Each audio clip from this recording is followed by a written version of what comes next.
আল্লাহ তাআলার দেয়া নিয়ামত যদি গণনা করি তাহলে গণে শেষ করা যাবে না। আল্লাহ নিজেই বলেছেন, ইন তাউদ্দু নি'মাতাল্লাহি লা তুহসুহা। ক্যালকুলেটর দিয়ে 1, 2, 3 এভাবে করে করে যদি গণনা করা হয় তাহলে আল্লাহ তাআলার দেয়া নিয়ামত গণে শেষ করা যাবে না। যদিও মানুষ, আল্লাহ তাআলা আবার বলেছেন মানুষ হলো কানুদ।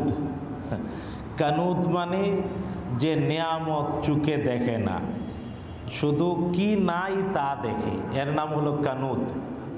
আল্লাহ বলছেন ইন্নাল ইনসানা লিরাব্বিহি লাকানুদ।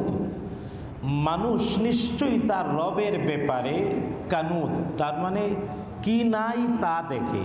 কত নিয়ামত দিয়েছেন একবার ওদিকে তাকায়। যে ব্যক্তি কি নাই তা নিয়ে টেনশন করে সে হলো কানুদ।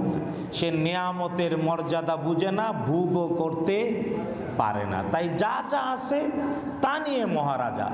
এই জন্যে রাজা ওই ব্যক্তির নাম, রাসূলুল্লাহ সাল্লাল্লাহু আলাইহি ওয়াসাল্লাম বলছেন ওই ব্যক্তিই হলো রাজা যে তার যা আছে তা নিয়ে তৃপ্ত, যা আছে তা নিয়েই বলে আলহামদুলিল্লাহ।